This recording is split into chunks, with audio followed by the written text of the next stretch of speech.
health problems. There were 4 of us: George, William Samuel Harris, myself, my friends call me Jay, and Montmorency. We were sitting in my room and were smoking and talking about our bad health. We were all feeling very ill, and we were unhappy about it. Harris said he felt dizzy sometimes. George felt dizzy too. My big problem was my liver. I knew I had a bad liver. I had read about all the symptoms of liver disease in a book. I had every symptom that was written. Every time I read about an illness, I realize that I have it. One day, I had a little health problem. I went to the British Museum Library to read about it. After some time, I began reading about another illness. I don't remember the name now, but it was something terrible. I knew I had that terrible illness too. I began reading the book from the letter A to the letter Z. I had the symptoms of all the diseases in the book, except for one. I didn't have housemaid's knee. This made me a bit unhappy. Why didn't I have housemaid's knee too? With all the diseases I had, I knew my life was short. I tried to examine myself. I tried to feel my heart. I tried to look at my tongue. When I had walked into the library, I had been a happy, healthy man. When I left it, I was a very ill man. I went to see my doctor. He is an old friend. Whenever I think I am ill, he examines me and says I'm fine. A doctor really must have practice. This time, I thought, he will get more practice with me than with 1,000 normal patients. After all, normal patients have only 1 or 2 diseases each. "Well, what's wrong with you?" he asked. I said, "If I tell you what is wrong with me, you will die before I finish. Life is too short. I'll tell you what is not wrong with me. I don't have housemaid's knee, but I have everything else." I told him about what I had read at the library. He looked at me carefully. He listened to my heart and looked at my tongue. After that, he wrote a prescription and gave it to me. I put it in my pocket and went out. I didn't read the prescription. I took it to the chemist's and gave it to him. He read it and gave it back to me.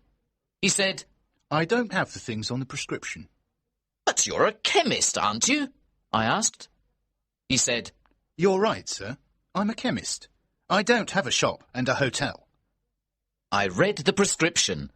It said, "Every 6 hours, 1 pound of good fresh meat, 1 pint of beer.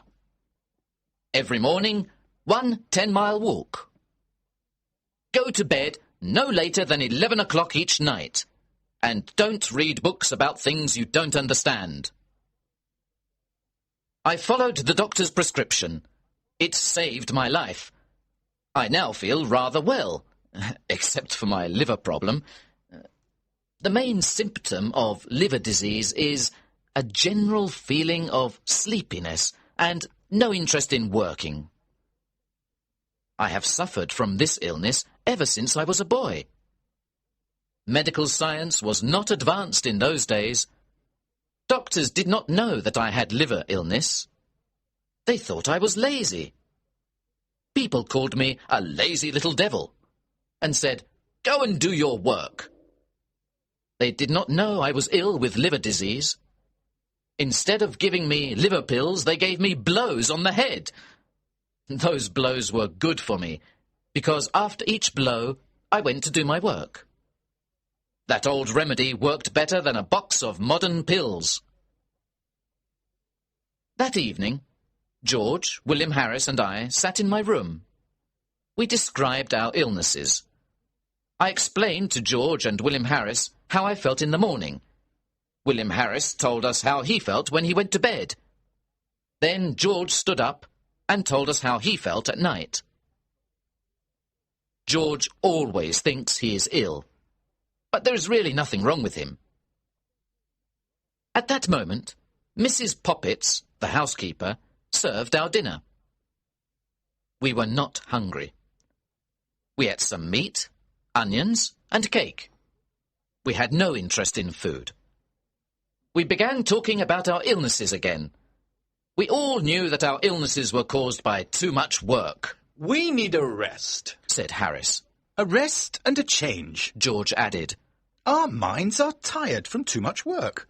We must rest our minds. Let's go to the countryside, I said. We'll find a nice, quiet place with no people. Harris said, Oh, how boring. In the country, everyone goes to bed at 8 o'clock. You can't even find a newspaper. If you want a rest and a change, then the best place is the sea. What a terrible idea, I said. A sea trip gives you seasickness. Who wants a whole week of seasickness? You leave on Monday and you're feeling well. On Tuesday, you feel worse. Then on Wednesday, you're really sick. On Thursday and Friday, you're almost dead. On Saturday, you can finally drink a few teaspoons of tea. On Sunday, you can walk again and eat some food. Then, on Monday, you're happy because it's time to get off the ship. So George said, Let's go up the river. We'll have fresh air and quiet on the river. The hard work on the boat will make us hungry, so we'll enjoy our food. We'll be so tired at the end of the day that we'll sleep well. Harris said, You don't have any trouble sleeping, George. There are only 24 hours in the day, and you sleep most of that time. If you sleep any more, you're dead. However, I like your idea of a holiday on the River Thames. I liked it too. George was surprised that we both liked his idea. The only one who didn't like the idea was Montmorency, my fox terrier. He looked at us with his big eyes. You like the idea, but I don't, his face said. On the river, there's nothing for me to do. I don't like looking at the trees. I certainly don't smoke. If I see a rat, you won't stop the boat so I can run after it.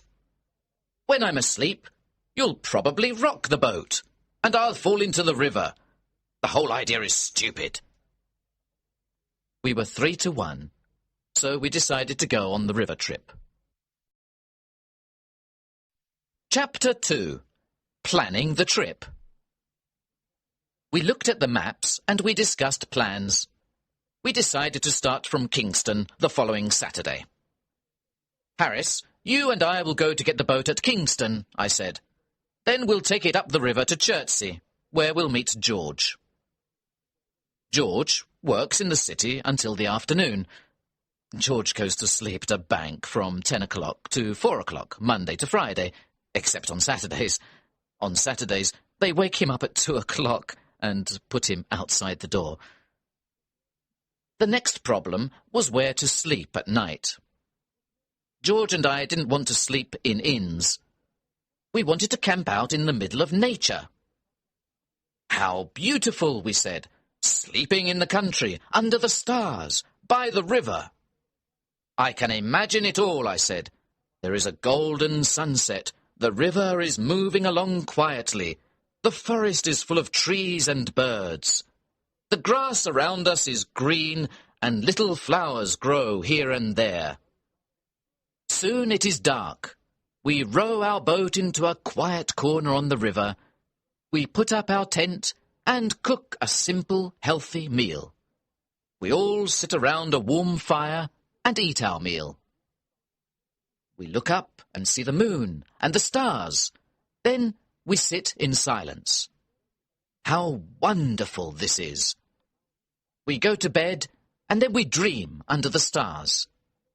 We dream that the world is young again. As we all sat there dreaming, Harris said, What happens if it rains? There is nothing poetic about Harris. He is not romantic at all. If Harris ever has tears in his eyes, he is eating raw onions.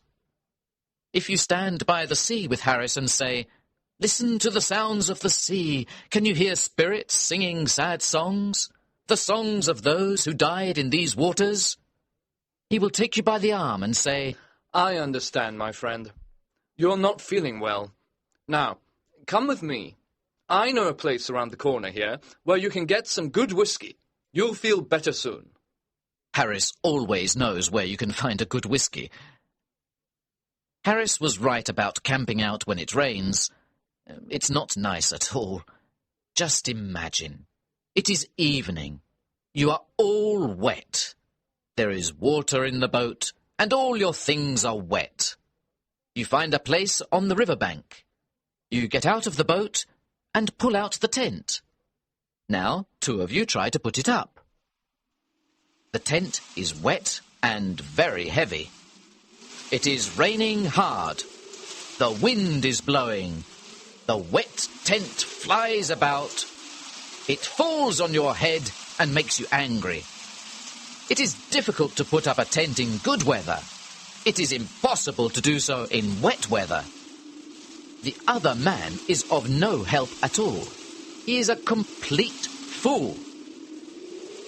The wind continues to blow and the rain continues to fall. You look at the other man and say, "What are you doing with your side of the tent?" What are you doing? He answers. "Don't pull on your side," you shout. I didn't pull. You pulled. He shouts. "You're doing everything wrong," you shout. What? He shouts. I can't hear you. "You don't know how to put up a tent. We'll never put up this tent," you say. At this point, the third man has pulled the boat out of the water. He is completely wet. He wants to know why the tent isn't up yet. Everyone is wet and angry. Harris was right. Camping out in rainy weather is not a good idea. We decided to camp out in good weather and to sleep in an inn or a hotel in bad weather. Montmorency agreed with this decision. He likes inns and hotels. Montmorency doesn't like the quiet life. He prefers noise and confusion. He looks like a good, well-behaved dog, but he's not. When you look at Montmorency, you see an angel from paradise in the form of a small fox terrier. You think he is a sweet, gentle little dog. When old ladies and gentlemen look at him, tears come to their eyes. When he killed 12 chickens, and I paid for them, I changed my opinion of Montmorency. In 1 year, he had 114 street fights with other dogs. An angry woman brought me her dead cat and called me a murderer. Montmorency loves to join the worst dogs.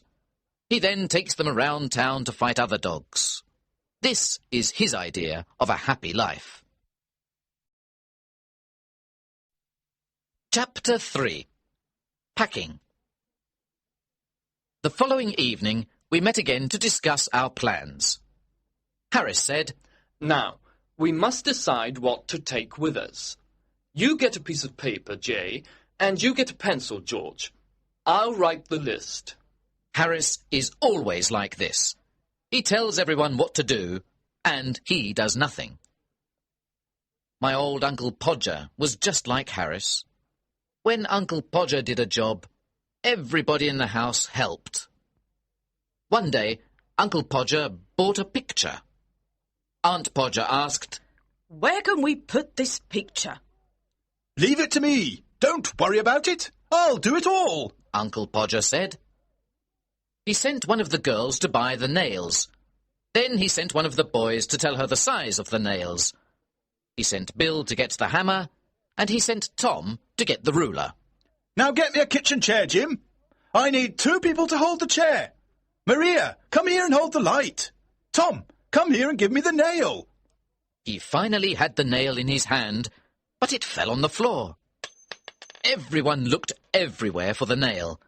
When someone finally found it, Uncle Podger lost the hammer, Where's the hammer? Where did I put the hammer? Help me find the hammer! When we found the hammer, he'd lost the place on the wall to put the picture. So each one of us climbed up on the chair to look for the place. Each one thought it was a different place. When Uncle Podger climbed up on the chair, he fell on the piano. Aunt Podger was very angry. She said, The next time you put a picture on the wall, please tell me. I'll go and spend a week with my mother. Uncle Podger tried again and again. At midnight, the picture was on the wall. However, it was not straight. The wall was dirty. Everyone was tired and unhappy. Uncle Podger looked at the picture and said, It was such an easy job. I told Harris, You get the paper and pencil. George will write the list, and I'll do the work. The first list was too long. We threw it away. We started another list. In order to travel to the north part of the River Thames, we need a small boat, George said. With a small boat, we can carry only necessary things. We won't take a heavy tent. We can put a canvas cover over the boat at night. It'll be like a little house, warm and comfortable. We made a list of all the clothes we needed. George said he knew everything about the right clothes for a trip. We discovered later that this wasn't true. We talked about food next. George said, Let's continue with breakfast. For breakfast, we'll need a frying pan. That's quite difficult to eat, Harris said, smiling. Stop being stupid, Harris, I said. Let's continue, said George. We'll need tea, sugar, eggs, bacon, bread, butter and jam. For lunch, we can take biscuits, cold meat and fruit, but no cheese. The smell of cheese is too strong. After a day or two, everything will smell of cheese. For dinner, we can take meat pies, fruit pies, tomatoes and green vegetables. This good food will keep us healthy, George said. We didn't take wine or beer because they both make you sleep. George continued, We'll also need a teapot, a pan and a camping stove. We don't want a paraffin oil stove. Oh, no, not a paraffin oil stove, I said. We once took a paraffin oil stove. It was horrible. The smell of paraffin oil was everywhere. The river smelled of paraffin. The wind smelled of paraffin. Even the sunset smelled of paraffin. When we visited the town of Marlow, it smelled of paraffin too. Even the church of Marlow smelled of paraffin. The countryside for miles around smelled of paraffin. We decided never to take a paraffin oil stove again. The next day, we bought everything we needed. We met in the evening to pack our suitcases. We got a large suitcase for the clothes and 2 large hampers for the food and utensils. I am very good at packing. Packing is one of those things that I do best. I'll organise the packing, I said to George and Harris. They agreed. George sat in the armchair and Harris put his feet up on the table. This was not what I had intended. I wanted to organise the packing, not do it. I wanted George and Harris to do all the work. However, I didn't say anything. I started packing the clothes. It took a long time, but I finally finished. I sat on the big suitcase to close it. George and Harris watched me. Aren't you putting the boots in? Asked Harris. I'd forgotten them. Why didn't you tell me before? I said. Harris said nothing. George laughed. I was furious. I opened the suitcase again and packed the boots. Then an awful idea came to me. Did I pack my toothbrush? I started looking for it. I took everything out of the suitcase. I found George's toothbrush. I found Harris's toothbrush. But I didn't find mine. In the end, I found it inside a boot. I packed everything again. When I finished, George asked me, Is the soap in the suitcase? I don't care about the soap, I answered. I sat on the big suitcase again to close it. Then I remembered that my cigarettes were in the suitcase. I opened it again and finally closed it at 10:50 p.m. there were still the 2 hampers to pack. Harris and George decided to pack them. I sat down to watch. Chapter 4. Ready for the trip. There were dishes, cups, bottles, pans, tomatoes, cakes, and many other things to pack in the hampers. As soon as George and Harris started packing, they broke a cup, and this was just the beginning. George is the worst packer in the world. When George dies, Harris will be the worst packer in the world. They walked on things and broke them. Harris put a big jar of jam on top of a tomato and crushed it. George stepped on a big packet of butter, and Harris sat on it. Soon there was butter everywhere. They packed the pies in the hamper, then they put heavy things on top of them. The pies were crushed, just like the tomato. In the middle of all this, there was Montmorency, of course. He put his leg in the sugar, and soon there was sugar everywhere. He ran away with the teaspoons. He pretended that the lemons were rats, and killed 3 of them. This was Montmorency's idea of fun. At 1 in the morning, the packing was finished. We were ready for bed. George said, What time shall I wake you up? Harris said, 7 o'clock. I said, 6 o'clock. Wake us up at 6:30, George, we said. It was Mrs. Poppets who woke me up the next morning. Do you know that it's nearly 9 o'clock? What? I shouted as I jumped out of bed. I woke up Harris and George. We began to get ready, and we remembered that we had packed our toothbrushes. So we went to get them out of the suitcase. This was not an easy job. At last, we were ready to eat breakfast. While we ate breakfast, George read the newspaper. He told us about the people killed on the river and about the bad weather report. George went to work, and Harris and I finished our breakfast. That morning, Montmorency invited 2 of his friends to the house. They fought most of the time. When we were finally ready, we carried our luggage to the road. We waited 20 minutes for a taxi. Taxis usually come every 3 minutes. A crowd of people was watching us. They looked at us, at Montmorency, and at Montmorency's friends. They looked at all our luggage. A big suitcase, a small bag, 2 big hampers, some pans, some umbrellas, 5 coats, and raincoats. At Waterloo Station, we took the 11:05 train to Kingston. At Kingston, our boat was waiting for us, below the bridge. Harris and I put our luggage in it. We got on the boat happily, but Montmorency was worried. Harris took the oars, and we started our 2-week trip on the River Thames. Harris was wearing a red and orange blazer. It was a beautiful, sunny day. We were enjoying the first moments of our holiday. When we passed Hampton Court Palace, Harris asked, Have you ever visited the maze here? He said he had gone into the maze once to show a friend. He studied a map of the maze before going in. He knew it was very easy to get out again. Harris said to his friend, We'll go in and walk around for 10 minutes. Then we'll come out and have lunch. It's very easy. Take the first turn to the right each time. In the maze, they met some people who had been there for 45 minutes. They wanted to get out because they were lost. Harris said, Follow me. I'm going out in 10 minutes. The people thanked him and started following him. Other people began following Harris too. Some of them were worried and afraid. He continued turning to the right, but he was still in the maze. Harris got lost.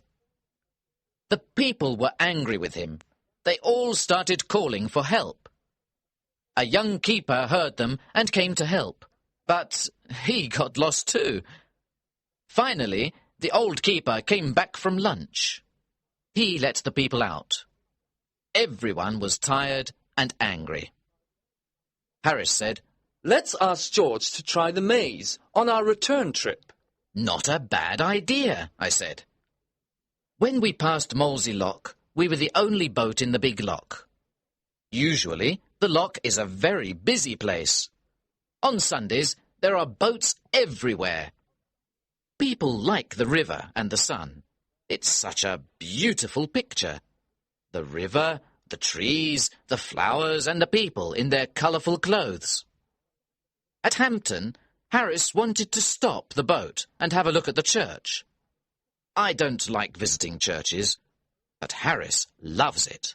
I came on the trip only because I wanted to visit Hampton Church. You know, I love churches, churchyards and tombs.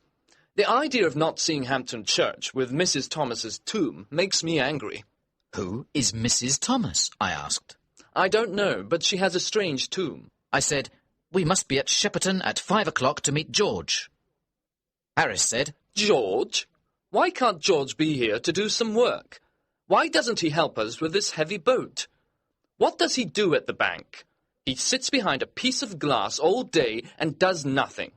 I work. Why doesn't he work? I'm going to have a drink. "There are no pubs near here. The nearest pub is far away," I said. What?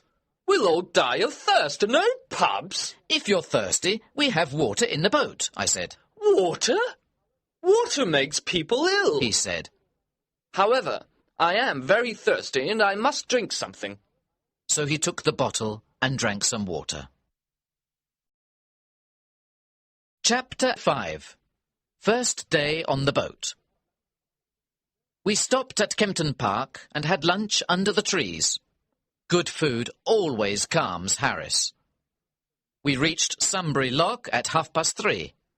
We then went to Walton, which is a historical town.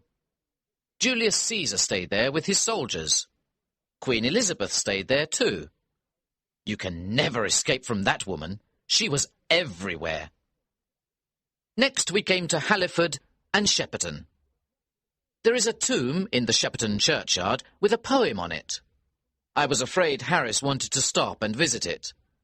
I saw him looking at the church as we passed near it, so I moved the boat suddenly, and Harris's cap fell into the water. He pulled it out and was angry with me. Fortunately, he was worried about his wet cap and forgot about the church. As we came to Weybridge, the first thing we saw was a coloured blazer. When we got closer, we saw that George was inside the blazer. Montmorency started barking furiously. Harris and I shouted loudly. George! George! George waved his cap and shouted too. The lockkeeper ran out because he thought someone had fallen into the water. When he saw that no one was in the water, he returned to his work. Now that George was on the boat, we decided to make him work. He didn't want to work, of course. "I had a bad day at the bank," George said. Harris, who is a little cruel, said, Now you're going to have a bad day on the river.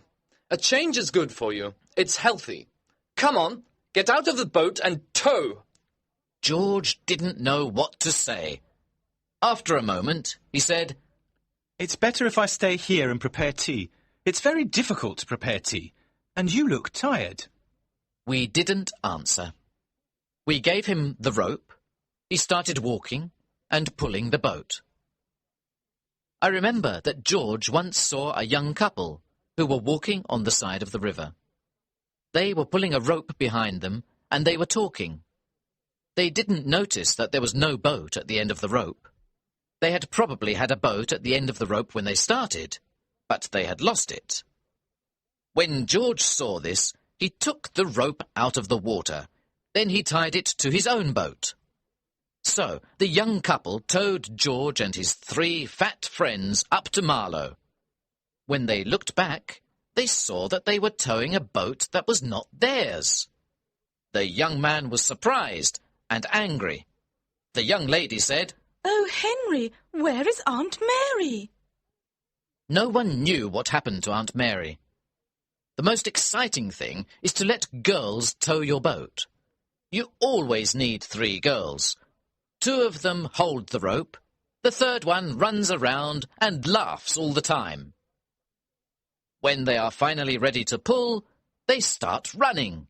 They pull the boat too fast, and they are soon tired. They sit down on the grass to rest and laugh. While they rest, your boat goes out into the middle of the river. Oh, look! They say. The boat's gone to the middle of the river. They laugh, jump up, and start pulling it again. Then one of them decides to stop because she needs her hat. Then another wants her red shawl. Now one of them needs a comb for her hair. The other wants her handkerchief. This goes on for most of the afternoon. It is never boring when 3 girls tow a boat. George towed us to Penton Hook. We stopped there and decided to spend the night on the boat. We found a pretty place. We tied our boat to a big tree. We were all hungry and we wanted to eat. However, George said, No, let's put the canvas cover on the boat first. It'll only take a few minutes. It looked simple, but it wasn't. There were 5 metal rods. You put them into special holes on the side of the boat.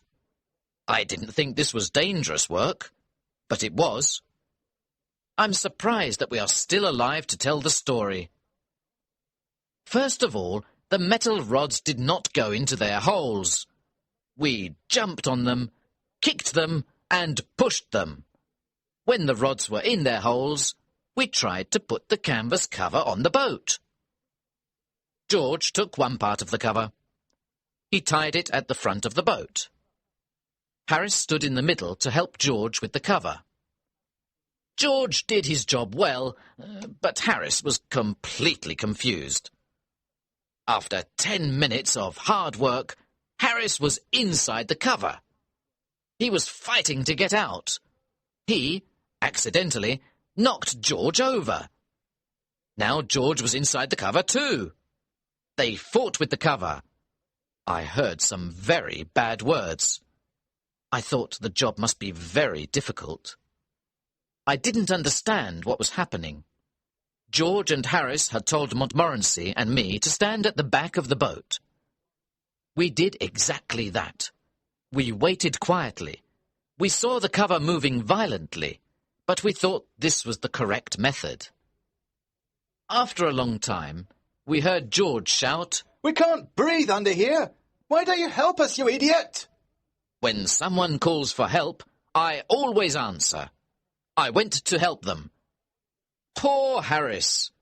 His face was almost black. Chapter 6. Harris makes scrambled eggs. As soon as the cover was in place, we started to prepare supper. We wanted some hot water to make tea. We put the tea kettle on the stove. We pretended that we were not interested in the water. We wanted the water to think that we did not care about it. We began to prepare supper. This was the only way to make the water boil on a boat. If the water knows you are waiting for it, it will never get hot. You must not look at it. It's a good idea to shout, I don't want any tea. Do you, George? George shouts back, Oh, no, I don't like tea. I'll have milk. And you, Harris? Tea is terrible. I never drink it. I'll have lemonade. This makes the water very angry. At this point, the water will boil.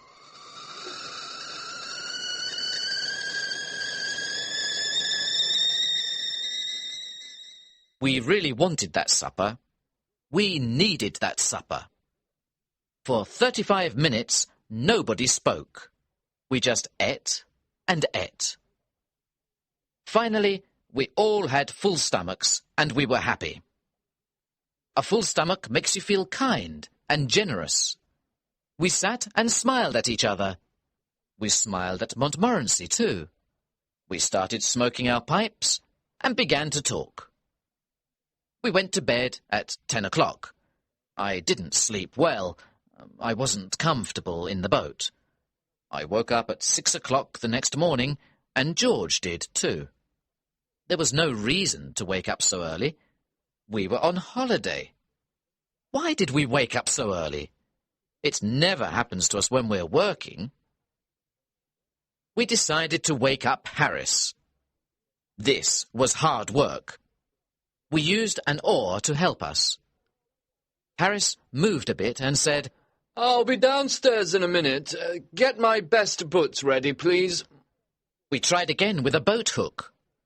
Harris sat up suddenly, and Montmorency fell off the bed. We pulled up the canvas cover, and all four of us looked out at the river. We were very cold. We had planned to go swimming, but the water looked so cold and wet. "Well, who's going swimming first?" asked Harris. No one wanted to be first. George decided to get dressed. Montmorency barked with horror at the idea. Harris went to look for his trousers. I decided to go to the river bank and throw some water on myself. I held on to the branch of a tree as I moved to the water. It was very cold, and I decided not to wet myself. I wanted to go back to the boat. But suddenly, the branch of the tree broke.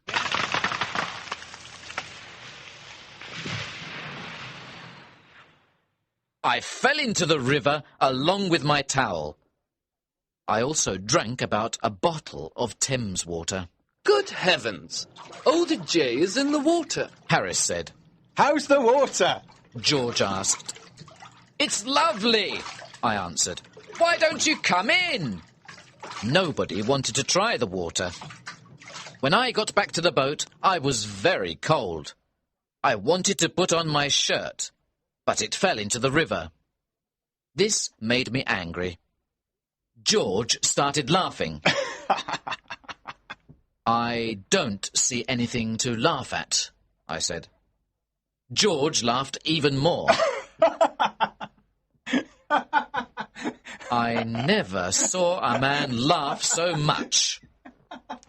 I was cold and furious. I was trying to get my shirt out of the river. George was laughing louder and louder. "Stop laughing, you stupid idiot!" I shouted. When I finally pulled the shirt out of the river, I saw that it wasn't mine. It was George's shirt. I started laughing too.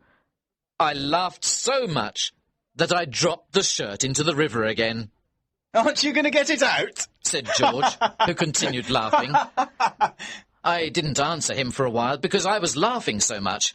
At last I said, "It isn't my shirt. It's yours." I never saw a man's face change so quickly. What? He shouted. You donkey! Why can't you be careful with things? Why don't you go and get dressed on the riverbank? People like you don't know how to live on a boat. I tried to tell him how funny it was, but he didn't understand. George is a little slow at understanding a joke sometimes.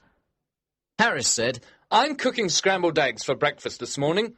Once people try my scrambled eggs, they always want them." He was quite famous for his scrambled eggs.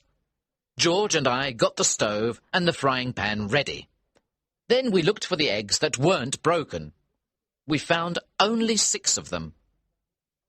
"Now you can start," we said. Breaking the eggs was difficult for Harris. The eggs got on his trousers and went up his arms. He put 6 eggs into the frying pan. Then he sat down by the stove and mixed them with a fork. George and I saw that it was difficult work. Harris often burnt his fingers. Then he danced around the stove. He waved his hands in the air and shouted. George and I thought that this was an important part of his cooking method. We didn't know what scrambled eggs were. We thought they were some sort of Red Indian food, and to cook them correctly, it was necessary to do special dances with magic words. Montmorency went to put his nose over the frying pan once and burnt himself. He too began dancing around and barking. It was interesting and exciting to watch this show. George and I were sorry when it was finished. When the scrambled eggs were ready, there was very little to eat. 6 eggs had gone into the pan, but all that came out was a teaspoonful of burnt eggs. The problem is the frying pan, Harris said. I need another type of pan and another stove. We decided not to try scrambled eggs again until Harris had the right pan and stove. Chapter 7. The Laughing Tin. When we finished breakfast, the sun was up, and it was a warm morning. I sat on the riverbank near Runnymede. I thought about King John, who signed the Magna Carta at Runnymede in 1215. What a great moment in English history! I imagined the scene. George came over and said, When you finish resting and dreaming, please help me wash the dishes and other things. I cleaned the frying pan with some grass and with George's wet shirt. Later on, we went to Magna Carta Island. We saw the stone where the Magna Carta was signed. In this area, King Henry VIII met with his sweetheart, Anne Boleyn. I am certain that King Henry VIII met with Anne Boleyn in several other places too. We continued slowly up the river and stopped for lunch near Monkey Island. We had cold meat for lunch. "Where's the mustard?" I asked. The mustard? Harris said.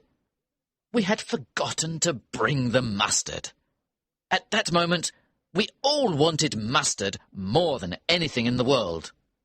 How boring life is without mustard, said George. We ate our cold meat in silence. We thought about the happy days of childhood when there was lots of mustard on the table. The adult world can be a cruel place. All 3 of us loved tinned fruit. George brought out a tin of pineapple. This was perfect to make us forget the mustard. We felt that life was smiling at us again. Look at the picture on the tin, said Harris. Ah, I can't wait, I said. I'm dreaming about the sweet juice, George said. Harris got a spoon ready. Then we looked for the tin opener. We took everything out of the 2 hampers. We took everything out of the bag. We looked in every corner of the boat. There was no tin opener. Harris tried to open the tin with a little knife, and he cut himself. George tried to open it with a pair of scissors. The scissors flew up and almost cut his eye. I tried to open it with a piece of metal. I did something wrong, because I fell into the river. The tin flew away and broke a teacup. Then we all got angry. I started hitting the tin with a piece of wood. Harris hit the tin, and so did George. We changed its shape. We made it square. We made it round. Then we made it flat. But we still couldn't open it. The tin looked at us and seemed to be laughing. It was ugly, and it frightened us. I threw it in the river. Then we rowed away and didn't stop until we reached Maidenhead. It was evening, and a strong wind started blowing. The wind was behind us, and we put up the sail quickly. The wind blew, and the boat flew up the river. I was steering the boat, and George and Harris were enjoying the trip. Sailing is exciting. It's almost like flying. You feel that you are part of nature. We were alone, and we flew along the river. Far in the distance, we saw a small fishing boat. There were 3 fishermen in it. The sun was going down, and there was a red light on the water. The river seemed magic. It was like a dream. We felt that we were sailing into a strange land. We did not sail into a strange land. We sailed straight into the fishing boat with the 3 old fishermen. At first, we didn't know what was happening, but when we heard the bad words that came from the other boat, we knew we were near people. We also knew that those people were not happy. The 3 old fishermen fell off their seats. There were fish all over them. They slowly tried to get up. As they did this, they cursed us. They didn't curse us with common curses. They used long, special curses. They also cursed our parents, families, friends, neighbours, pets, and jobs. These curses were for the present and the future. Harris stood up and said, Be thankful for a bit of excitement in your lives. Your lives must be so boring, just sitting and fishing all day. My friends and I are very unhappy to hear men of your age use such bad words. The 3 old men did not agree with Harris. I'll steer the boat now, Jay, said George. An intelligent man like you must do better things. Leave the steering to me before we all drown. Chapter 8.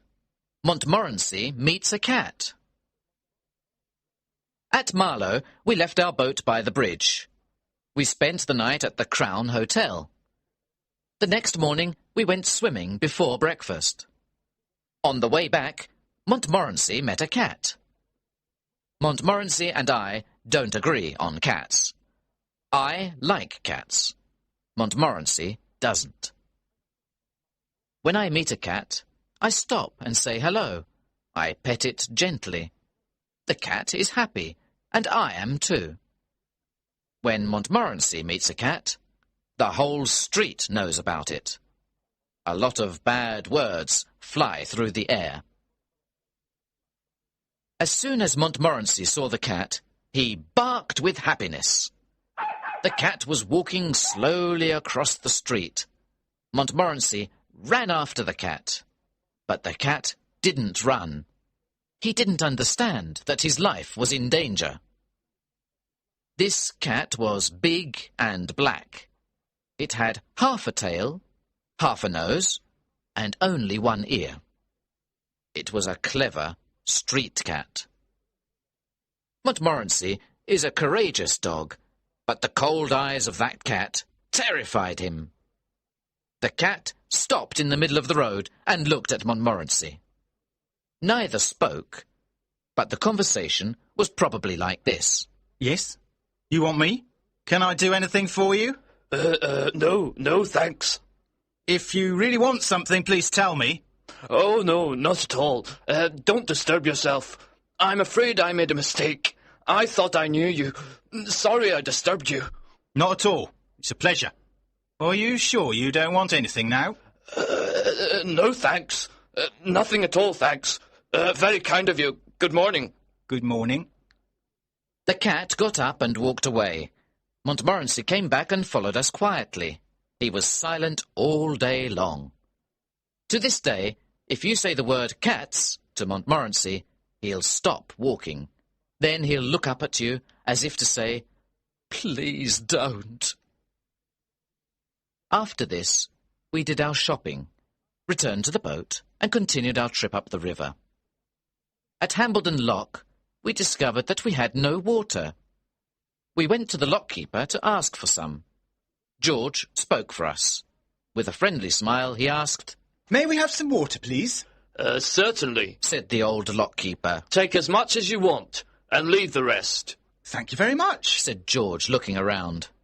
Where is the water? It's where it always is, said the lockkeeper. It's behind you. George turned around and looked. I don't see it. What? Where are your eyes? The lockkeeper said.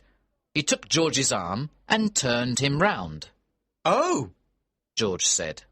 But we can't drink the river. No, but you can drink some of it, said the lockkeeper. I've drunk river water for the past 15 years. Well, sir, I don't think you look very healthy. after drinking all that river water. But thank you anyway, George said. We left the lockkeeper's place and we found some water at another house. We towed the boat past Henley and stopped near Wargrave for lunch. We were sitting in a green field near the river. Harris was cutting a meat pie. George and I were waiting with our dishes. I need a spoon, said Harris. The hamper was behind us. George and I both turned around to get a spoon.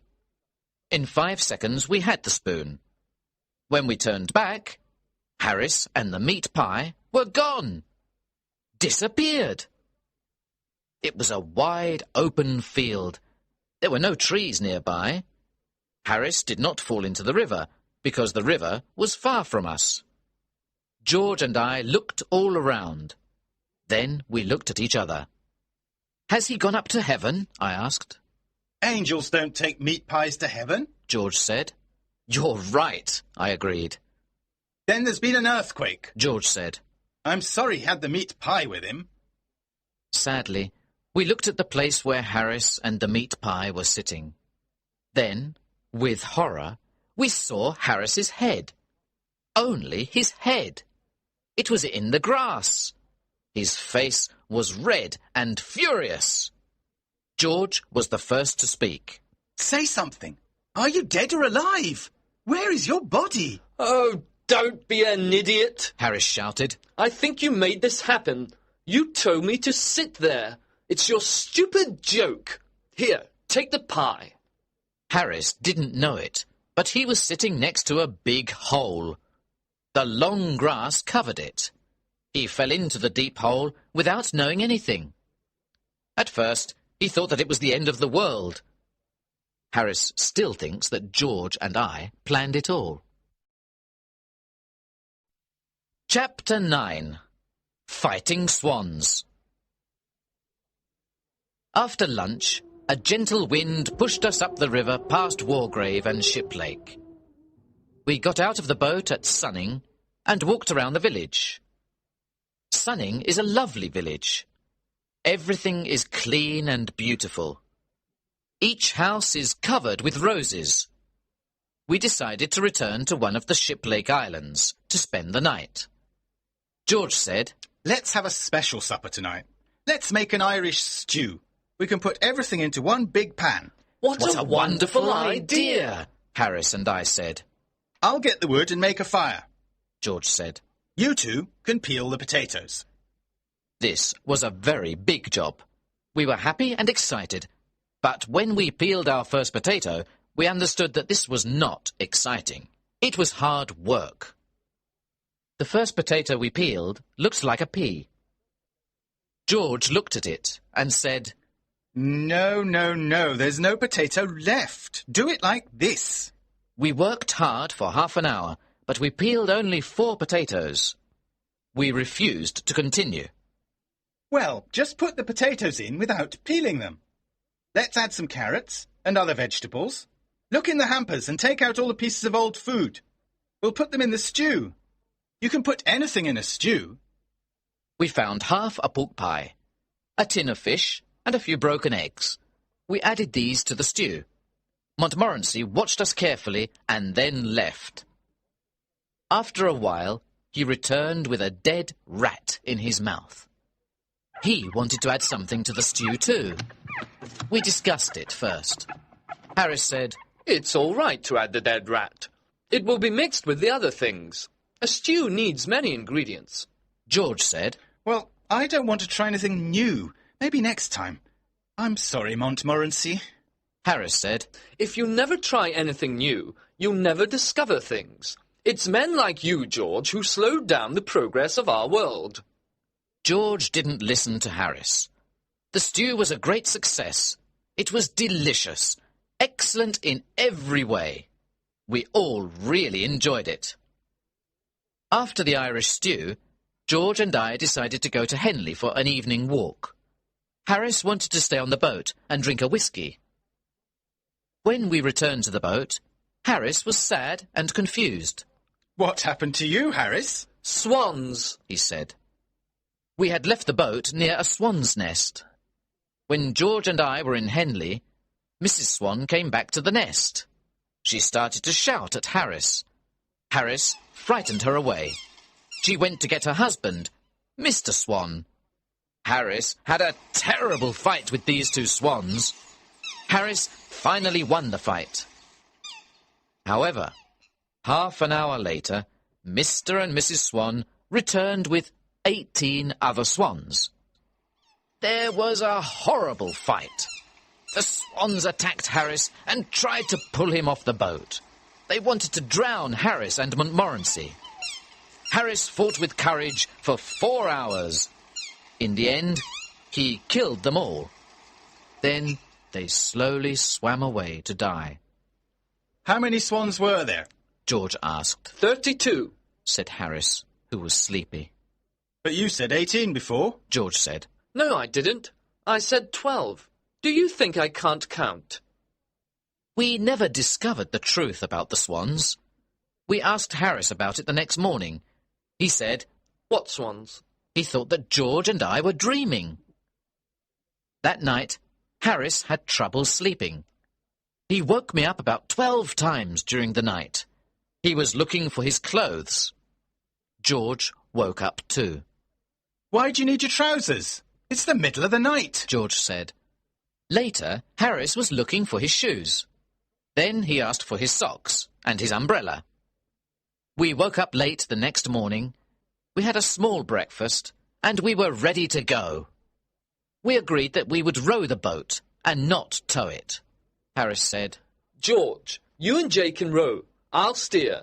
I didn't like this idea, and I said, No, Harris, you and George row so that I can rest. I was doing too much work on this trip. I always think that I work too much. It's not because I don't like work. I love it. I find it very interesting. I can sit and look at it for hours. You can't give me too much work. I like collecting it. My office is full of it. I'm very careful with my work too. Some of the work in my office has been there for years. It is in perfect condition. It isn't dirty or anything. That's because I take good care of it.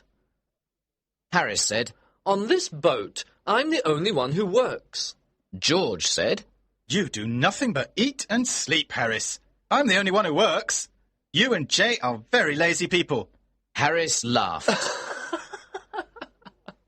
and said, George, work? Have you ever seen George work? I agreed with Harris. George never worked. How do you know if I work, Harris? You're always sleeping except at meal times. Have you ever seen Harris awake except at meal times? George asked me. I agreed with George. Harris worked very little on the boat. Oh, please. I do more work than old Jay, Harris said. Well, it's difficult to do less work than old Jay, George added. Old Jay thinks he's a passenger and doesn't need to work, Harris said. After this discussion, I said to Harris, You and George row the boat up to Reading. At Reading, I'll tow it. Chapter 10. 3 Men Out of a Boat. We reached Reading at about 11 o'clock. The river here is very dirty, so we moved on to Streatley. We stayed at Streatley for 2 days. We took our clothes to a laundry woman. We had tried to wash them in the river, as George told us. The river was so dirty that our clothes collected all the dirt from the water. The river became cleaner, but our clothes became dirtier. The laundry woman was very surprised to see such dirty clothes. She looked at them and said, This will cost you 3 times the usual price. We agreed and paid her. The river near Streatley and Goring is excellent for fishing. It is full of different types of fish. Some people sit and fish there all day. However, they never catch any fish. The local fisherman's guidebook doesn't say anything about catching fish. It only says that the place is a good fishing area. And it is. You can see many fish swim past, but you can't catch them. When you go for a walk by the river, you can see hundreds of fish. They come and stand half out of the water. Their mouths are open for bread. If you go swimming, they come to look at you and disturb you. You cannot catch them, however. We passed by Wallingford and Dorchester. Both are ancient British towns. In the days of the Roman Empire, the Romans camped here and built fortifications. We spent the night at Clifton Hampden, which is a pretty village. We finally arrived at Oxford and spent 2 excellent days there. Oxford is a beautiful town with its old university. Oxford is also full of dogs. Montmorency was very happy. He had 11 dog fights on the first day and 14 on the second day. He probably thought he was in heaven. We left Oxford on the 3rd day to return home to London. When we left Oxford, it was raining. The rain continued without stopping. When it's sunny, the river is a dream. But when it's rainy, the river is brown and unfriendly. It rained all day. At first, we pretended to enjoy it. Well, this is a nice change. Too much sunshine is boring. Nature is beautiful even when it rains, I said. Yes, Harris said. it's good to see the river in all kinds of weather. The rain is good for you. I can't understand people who are afraid of a little rain. Harris and I sang songs, and we were quite happy. George did not agree. He stayed under the umbrella. We put up the canvas cover before lunch. We left a little opening to see where we were going. We continued our trip for another 9 miles. We stopped for the night at Day's Lock. We did not have a happy evening. The rain never stopped. Supper was not good. We were really tired of cold meat. We dreamt about our favourite foods. Harris talked about fish cooked in a special sauce. Harris gave his cold meat to Montmorency. He looked at it and turned his head. He seemed insulted by Harris's offer. He went to sit at the other side of the boat, alone.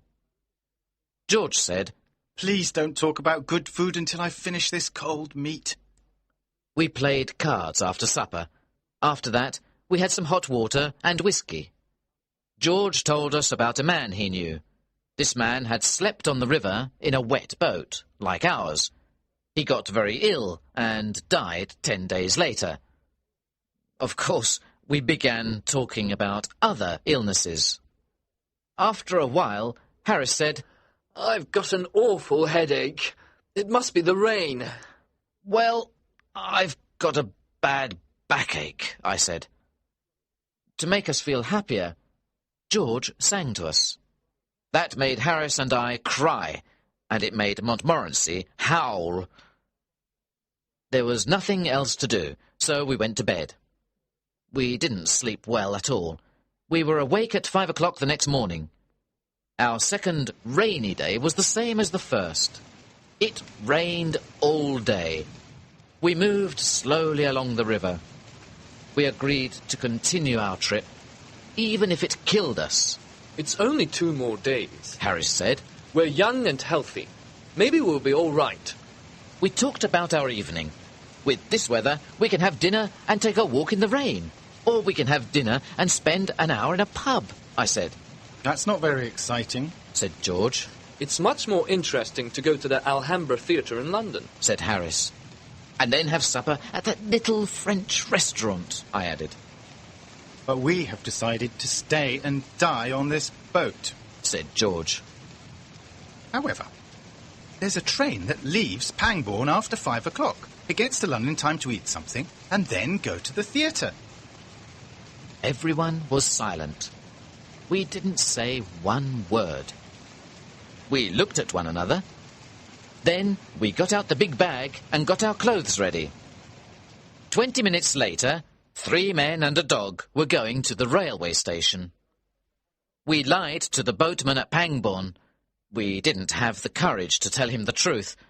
We were running away from the rain. We asked him to take care of the boat until the next morning. If something happens, we'll write to you, we said, telling him a big lie. We reached Paddington Station at 7 o'clock. We went directly to the restaurant and had a small meal. Montmorency stayed at the restaurant while we went to the theatre. We'll return at 10:30 for the dog and for a good supper, I told the restaurant owner. The man at the ticket office of the theatre said, Oh, you're the famous acrobats from the Himalaya Mountains. You're late for the performance. Please use the side door. We explained to him that we were not acrobats. He understood and sold us 3 tickets. Our clothes probably looked a bit old and strange.